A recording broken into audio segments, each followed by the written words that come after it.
एक शख्स हर साल नियाज करता था।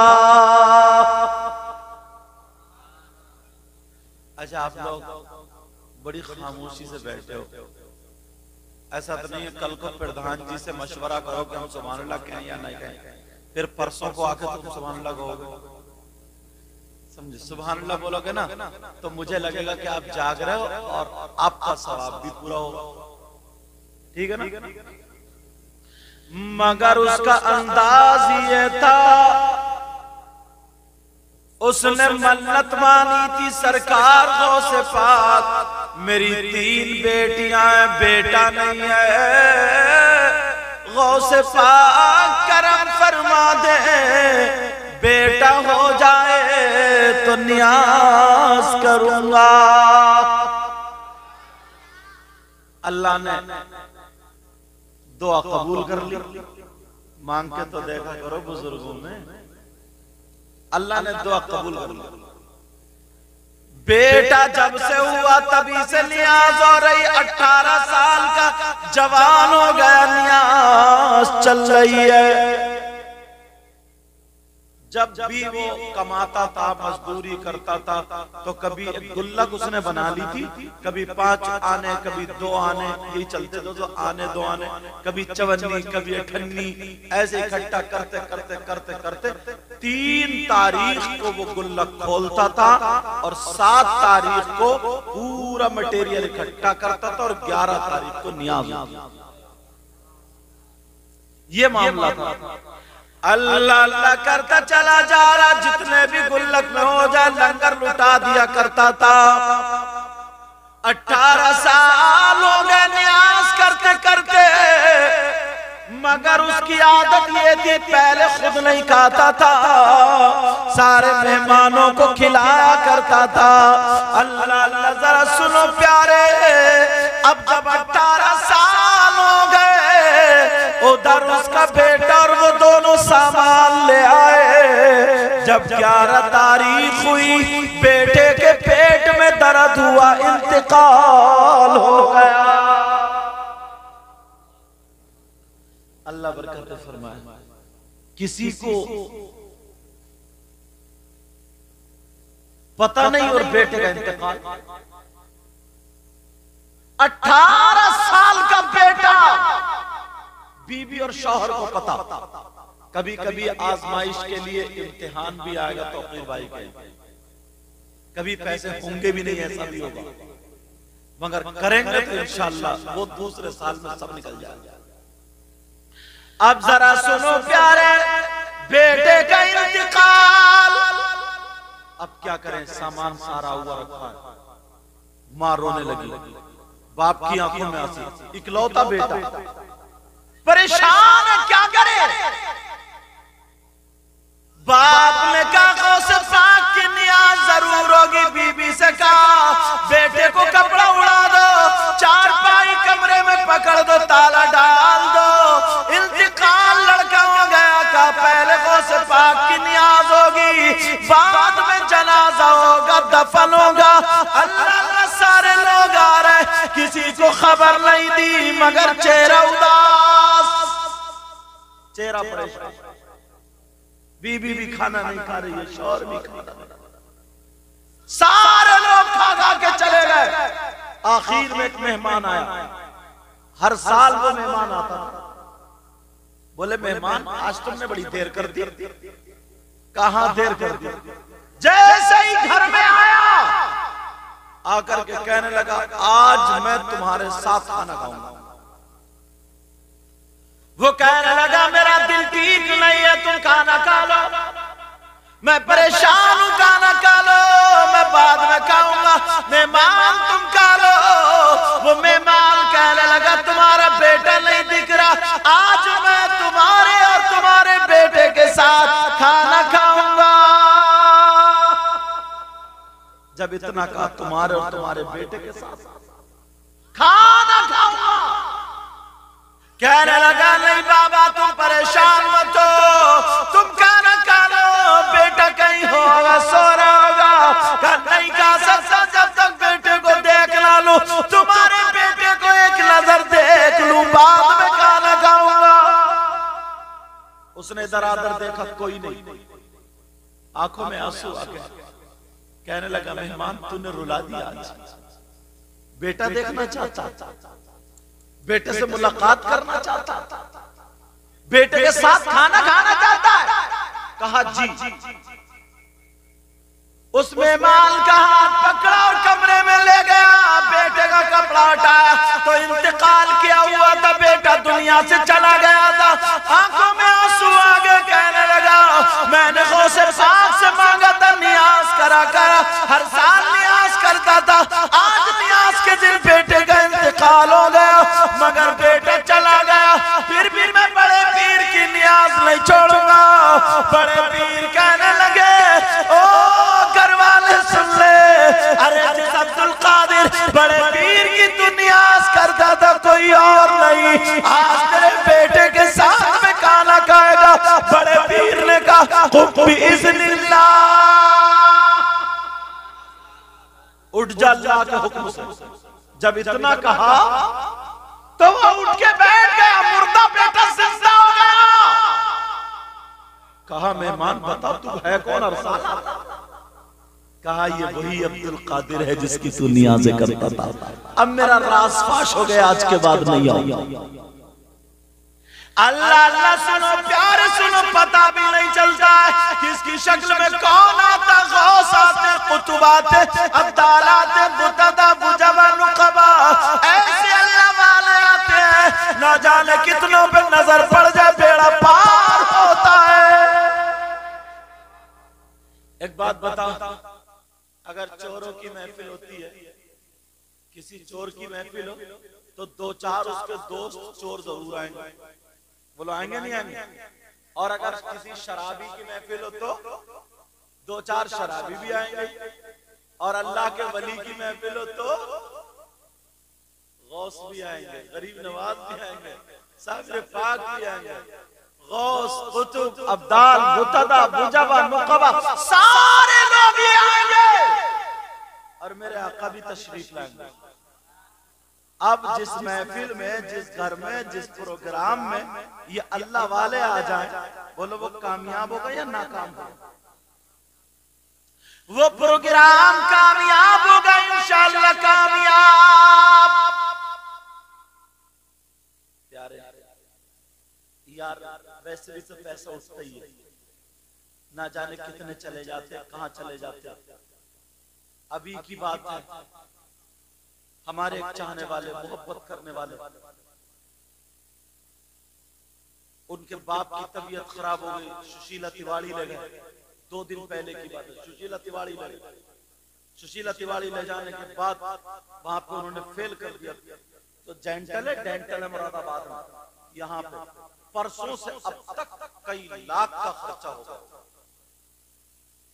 कई लाख का खर्चा हो रहा है परसों से अब तक। अब वो ये कह रहा कि एम्स में लेके जाना। रोजाना मेरे पास दुआ के लिए फोन आ रहा, तुम भी दुआ करना, सब लोग दुआ करना, पता नहीं कौन ऐसा हो जिसकी दुआएं कबूल है। अल्लाह उनको शिफाए कामिल आजिल अता फरमाए। कितने लोग ऐसे जहां पर डॉक्टरी फेल, हिकमत फेल, अल्लाह वाले की नजर करम हो जाए बेड़ा पार होता है, मगर हम अपने आप को सही रखना नहीं चाहते। अगर 5,000, 10,000, 15,000, 20,000, 25,000 अगर एक साल में तुम्हारे उठ भी गए किसी अल्लाह वाले की मोहब्बत में, तो ऐसा करम होगा, ऐसा करम होगा, तुम्हारे बच्चों की अल्लाह हिफाजत फरमाएगा, तुम्हारी बीवी और तुम्हारी अल्लाह हिफाजत फरमाएगा। जो लाखों रुपए उठने वाले थे, अल्लाह ताला 1 मिनट में उस आने वाली बीमारी को टाल देता है। अल्लाह सुभान। पहले लोग इलाज किया करते, अपने आप को संभालते, अपने आप को, मगर अब लोग वलियों से दूर हो गए, शैतानियत के करीब हो गए, इस वजह से दलदल में फंसते चले जाते। शैतानियत के करीब। पहले लोग पढ़े लिखे कम थे, मगर अमल यार बड़ा मजबूत, अमल बड़ा पक्का था। पढ़े लिखे तो कम थे, मगर उनका यकीन बड़ा मजबूत था। एक मर्तबा इस बात पे बात सुनाऊं, एक इमाम साहब तकरीर कर रहे थे, बोले बिस्मिल्लाहिर्रहमानिर्रहीम पढ़ के जो भी काम करोगे इंशाअल्लाह वो तुम्हारा काम पूरा हो जाएगा। बिस्मिल्लाह पढ़ के अगर जो भी काम करोगे वो पूरा हो जाएगा। तो देहात का रहने वाला था, सीधा साधा था, उसने तो बोले अच्छा, उसने कहा चलो एक दिन जो भी वो काम करे बिस्मिल्लाह पढ़े उसका काम पूरा हो जाए। नदी में जो था एला आ गया, एला सैलाब, उसका खेत उधर था, भैंस पलती थी। अब भैंस के लिए चारा लाना था, नदी में उतर के वो बिस्मिल्लाहिर्रहमानिर्रहीम पढ़ के नदी में घुस गया। जब घुसा तो उसके पांव ही पानी में नहीं बैठते, ऐसा चल रहा था जैसे रूट पे चलते चलते। अब तो पूरे गांव में बात उड़ गई, अरे साहब वो तो नदी में उसका पांव नहीं बैठता, नदी में पांव नहीं बैठता। तुम्हारे गांव में अगर कोई ऐसा आ जाए तो आधा गांव उसी का हाथ चूमते चूमते नाक लगा देगा, कहेगा ये सबसे बड़ा वली यही हो गया। अब वो बिस्मिल्लाह पढ़े और नदी में घुस जाए, उधर से सर पे बोझ रखे बिस्मिल्लाह पढ़े लेकर के आ जाए। ईमान मजबूत था, पुख्ता था। एक दिन वो वाले मौलाना ना जिनका पैजामा ज्यादा ऊंचा होता, बोले ये बता तूने अमल कौन सा किया?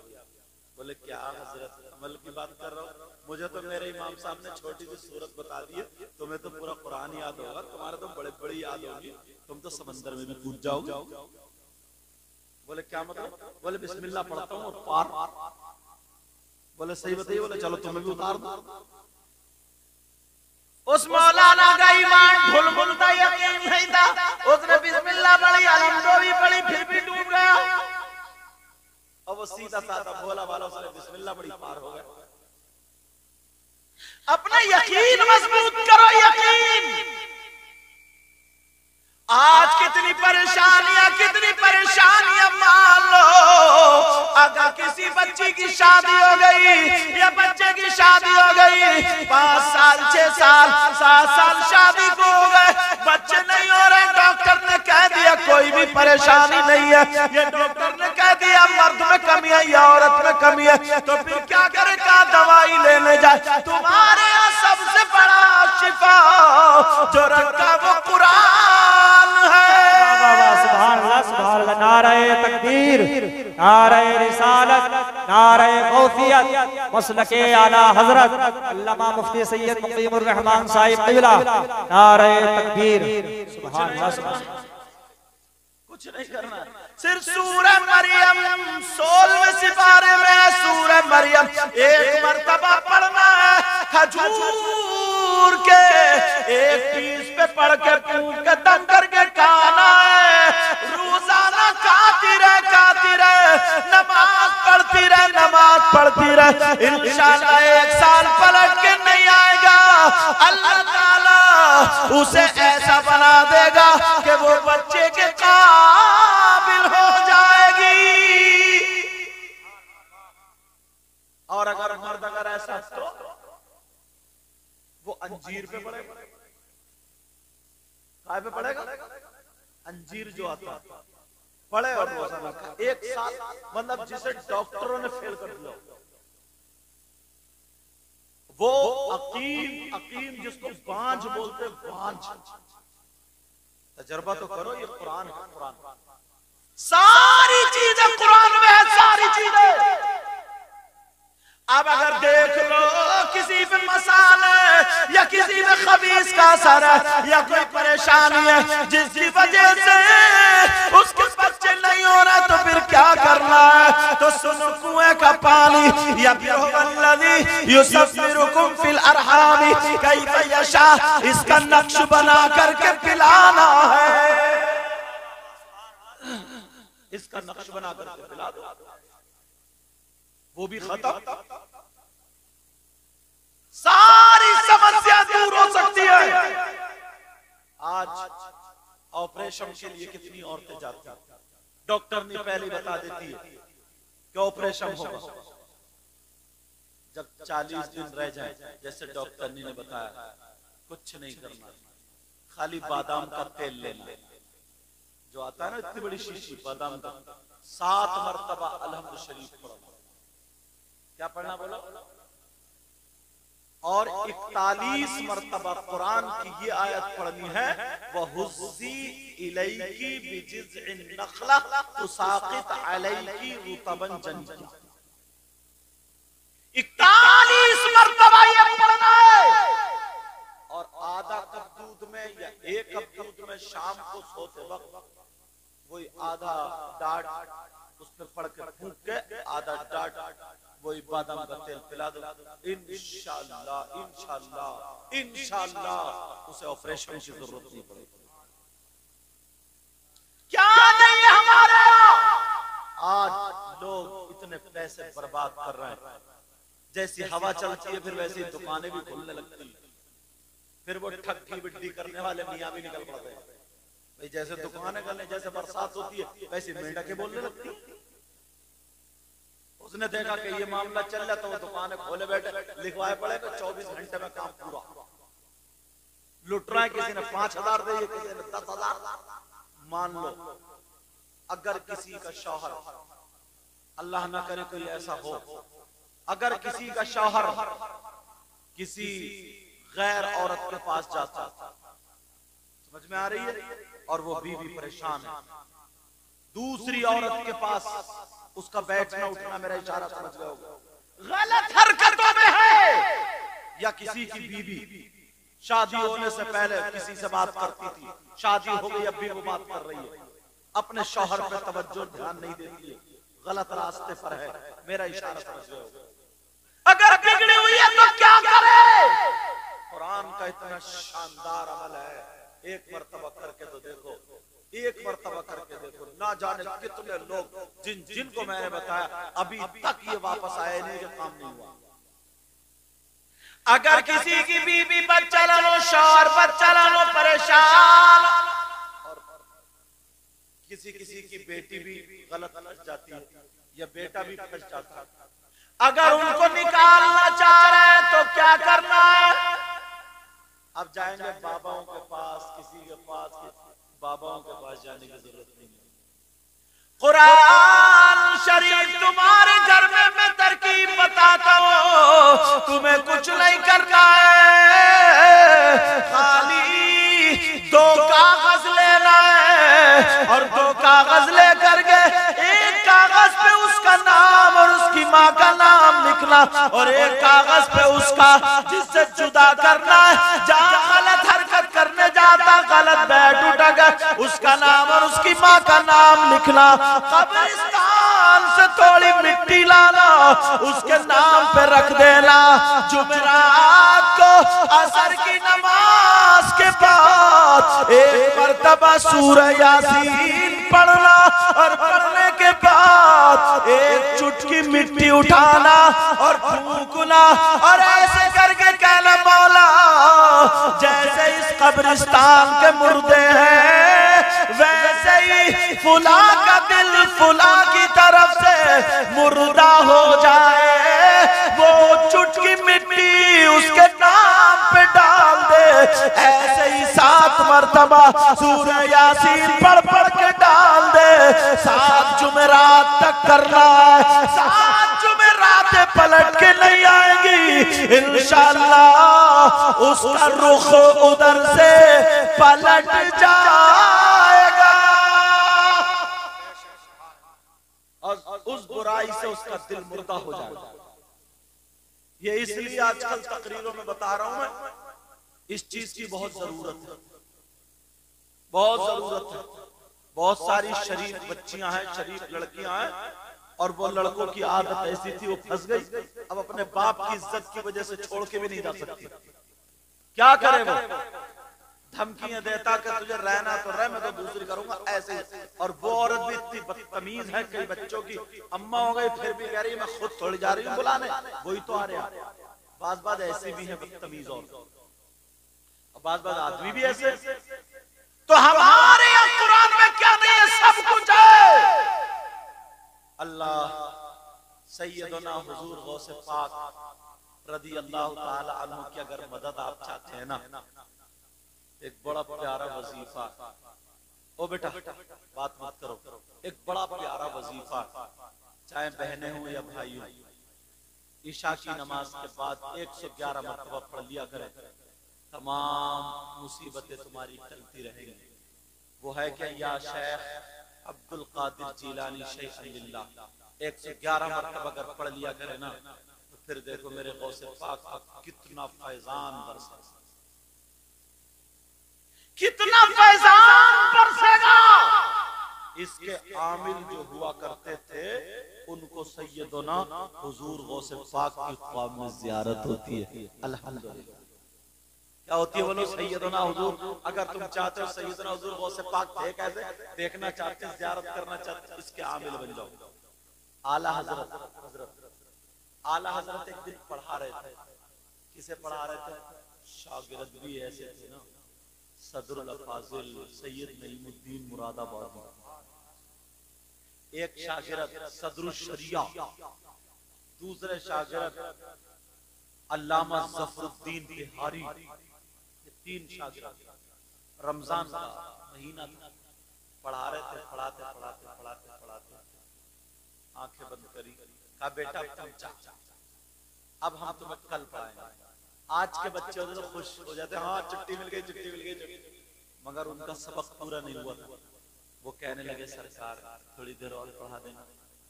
बात पढ़ने वाले बच्चे थे ना ये, का थोड़ी देर और पढ़ा दे।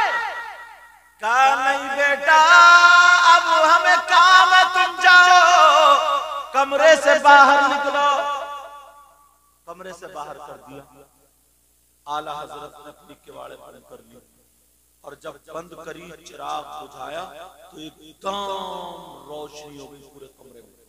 पहले की पटले की किवाड़े होती थी, मोटे मोटे पटले की। जब पटले की किवाड़े होती थी, कुछ दिनों के बाद बारिश में भीग के इधर ऐंठ आठ के उनकी झिरी थोड़ी खुल जाती थी।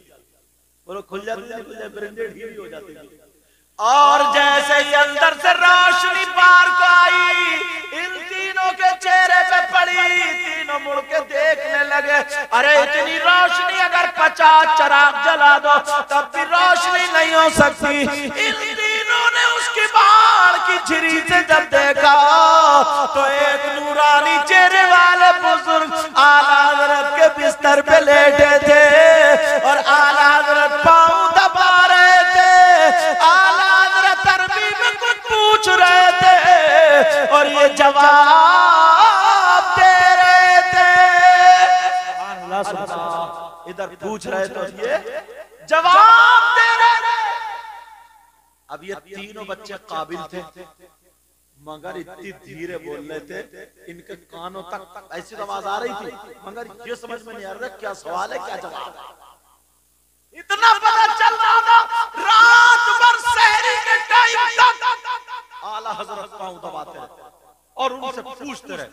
जब सहरी का टाइम हुआ फौरन वो बुजुर्ग गए और अंधेरा हो गया। आला हजरत ने चिराग जलाया, जलाते किवाड़ खोली तो तीनों बच्चे बाहर खड़े थे। पकड़ गई। अब तीनों जब बाहर जब पकड़े गए, अब उस्ताद को थोड़ा गुस्सा आएगा नहीं? आला हजरत बोले तुम यही खड़े हो, पूरी रात तुमने निकाल दी। अरे पढ़ लेते, सो जाते, काम करते, तुम्हें रात भर खड़े नहीं रहना था। मगर पता था ना इन बच्चों को भी कि आला हजरत सैयदों से बड़ा प्यार करते हैं। इनमें एक बच्चा सैयद भी था जिनका नाम सैयद नईमुद्दीन मुरादाबादी सदरुल फाजिल। उन दोनों ने ना खींच खांच के इन्हीं को आगे कर दिया। साथी साथी होते हैं, खींच खांच के आगे कर दिया। जैसे ही करा और जब देखा तो एकदम लहजा बदल गया। शहजादे आकाज़ादे आले रसूल सो जाना चाहिए। अब ये दोनों कह रहे हैं ऐसे पूछो कौन थे? आला हजरत के कौन है? बोले क्या है? पूछो पूछो, क्या पूछने जा रहे हो? अब तीनों एक जबान होकर के कहने लगे सरकार आपके बिस्तर पे कौन बुजुर्ग थे? आला हजरत बोले अच्छा इसका मतलब तुमने देख लिया। आला हजरत बोले तुम्हें कैसे पता देख लिया? कहा सरकार देख नहीं लिया, पूरी रात दीदार करते रहे, इतना खूबसूरत चेहरा कभी पहले नहीं देखा। आला हजरत से कहने लगे सरकार ये कौन थे, जरा इतना बता दे। तो आला हजरत बोले बेटा कर लिया। तो आला हज़रत कहने लगे अरे तुम क्या समझते हो, जब अहमद रजा की अटकती है, जब तुम्हारी अटकती है, जब तुम्हारी गाड़ी अटकती है तो अहमद रजा निकालता है, और जब अहमद रजा की गाड़ी अटकती है तो बगदाद का बड़ा पीर अब्दुल कादिर निकालता है।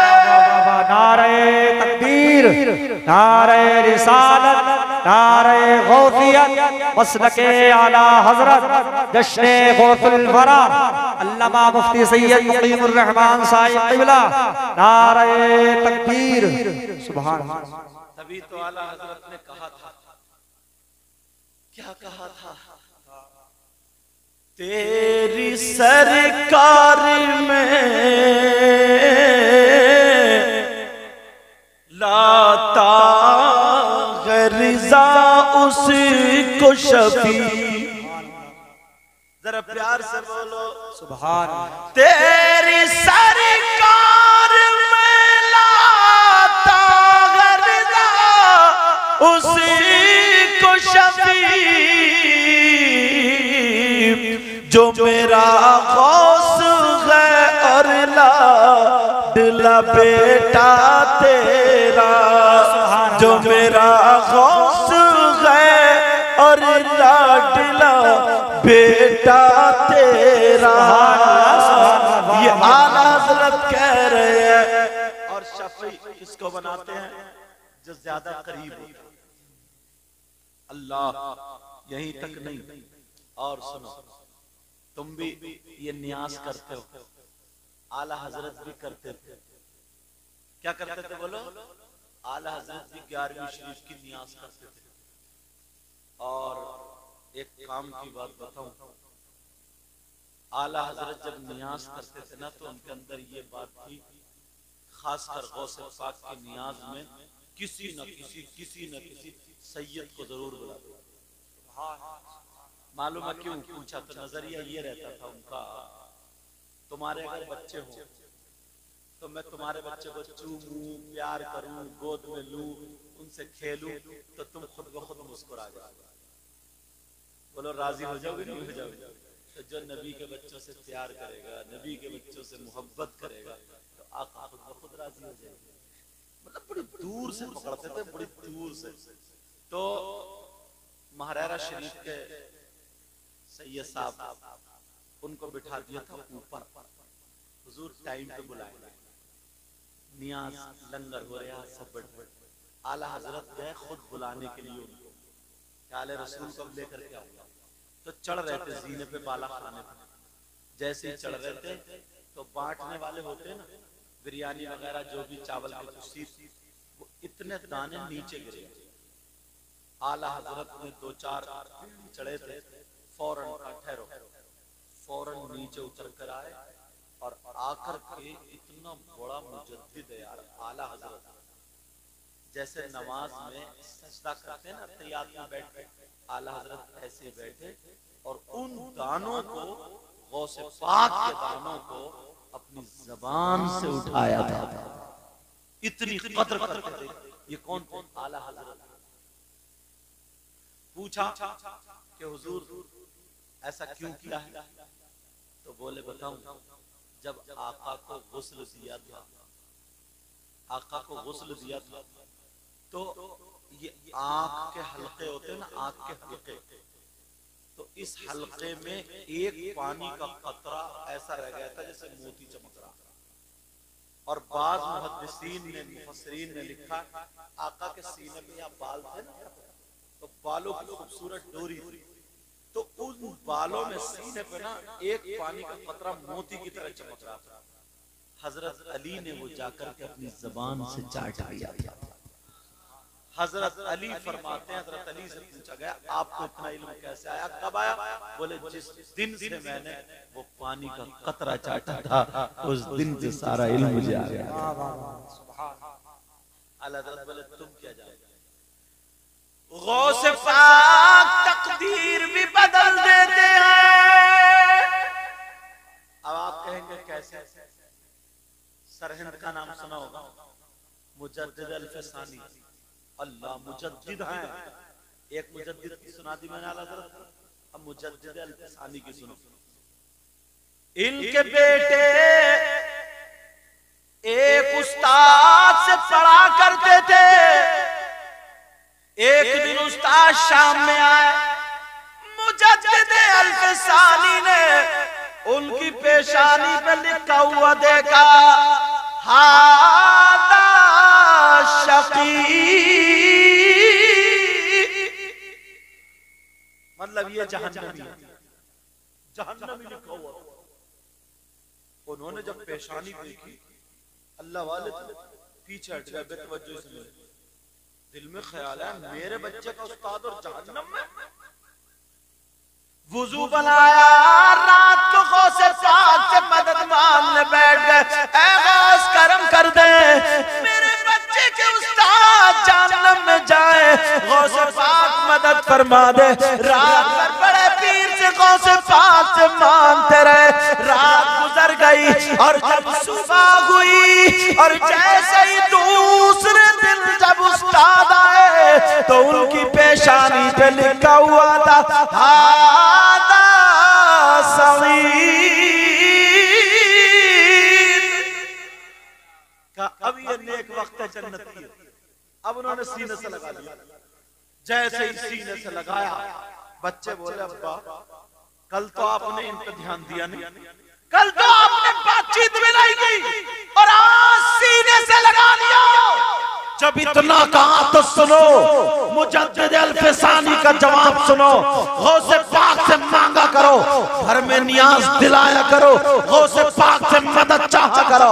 अब जरा सुनो, मुजद्दिद अल-फसानी कहते हैं, मुजद्दिद अल-फसानी बोलते हैं, बेटा जब तुम्हारे उस्ताद रात आए थे तो मैंने पेशानी पे देखा था जहन्नमी लिखा हुआ था, शकी लिखा हुआ था, मगर मैंने गौसे पाक से मदद की थी। से पाक इन्हें जन्नती बना दो, इन्हें जन्नती बना दो।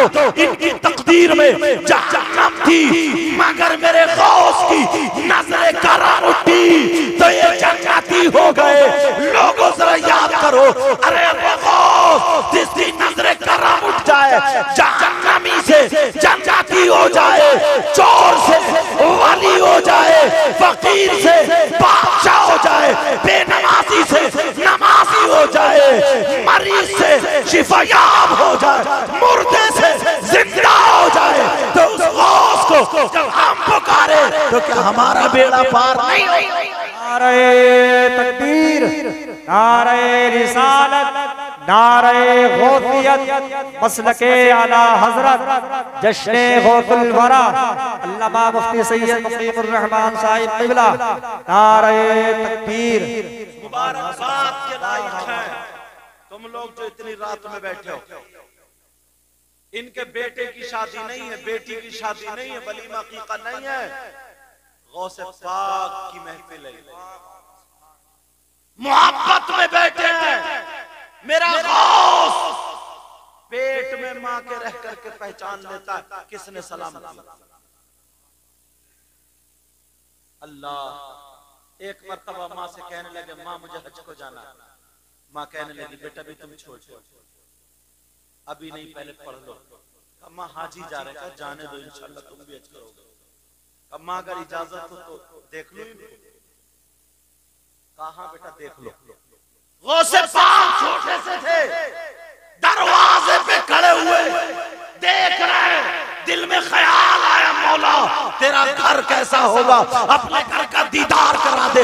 उधर अंदर से माँ ने दुआ कर दी, मौला मेरा बेटा तमन्ना कर रहा है, अपने घर का दीदार करा दे। मेरे अल्लाह ने दुआ कबूल कर ली। गौसे पाक की आंखों में एक हवा का झोंका पड़ा, आंखें बंद हो जाती है। गौसे पाक ने हाथों से आंखों को मला और मलने के बाद जब जाके खोल के देखी तो दरवाजे पे हाजी नहीं बल्कि खाना काबा है, काबतुल्लाह है, खुदा का घर है। बरेली के इमाम बोले, अल्लामतुज़्ज़मान बोले, क्या बोले, सारे अक़ताब जहां करते हैं काबे का तवाफ, काबा करता है तवाफ दरे वाला। सुभान अल्लाह, सुभान ये गौसे पाक है। अरे हम क्या हैं यार, कुत्ते का जवाब नहीं था।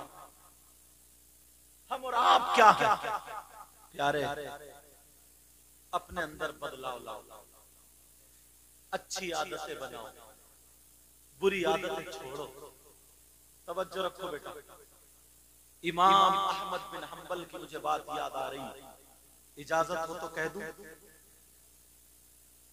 इमाम अहमद बिन हंबल अल्लाह नदी के किनारे आए, हवा चली, एक बिच्छू टहनी पे था, हवा के झोंके से पानी में गिर गया।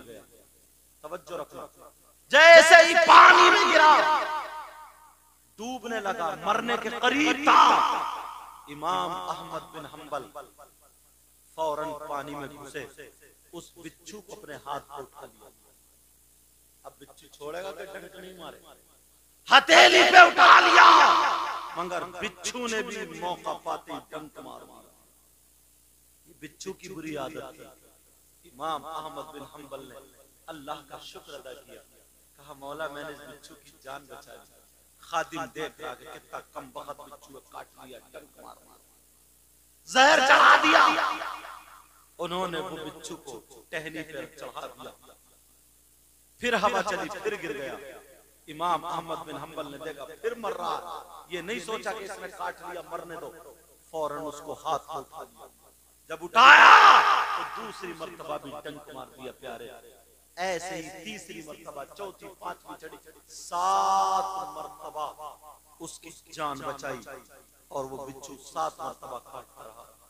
मुरीद को गुस्सा आ गया, खादिम को गुस्सा आ गया, कहने लगा हुजूर 2 मिनट मुझे दे दो, 2 चप्पलों में से मैं ठीक कर दूंगा। आ गया का 1 मिनट सरकार इजाजत दे दे, इसे इसी पानी में डुबो के मार दो। क्यों देखते नहीं आप, इसकी जान बचा रहे और ये काट रहा। सरकार 2 मिनट, बस 2 चप्पलें काफी है उसके लिए। इमाम अहमद बिन हंबल का जुमला सुनो यार, एक दूसरे साथ चलने वाले, हसद करने वाले, तकलीफ। इमाम अहमद बिन हंबल बोले, कहा बेटा जब ये अपनी गलत आदत नहीं छोड़ सकता, ये अपनी बुरी आदत नहीं बदल सकता, तो मैं अपनी अच्छी आदत कैसे छोड़ दूं? मैं अपनी अच्छी आदत कैसे बदल लूं? लोगों, अगर कोई परेशानी आए, कोई तकलीफ आए, तो अल्लाह को मत भूलना, रसूलुल्लाह को मत भूलना, अल्लाह वालों को मत भूलना, अल्लाह के महबूबीन को मत भूलना। आज मुबारकबाद के लायक है ये साहिब खाना।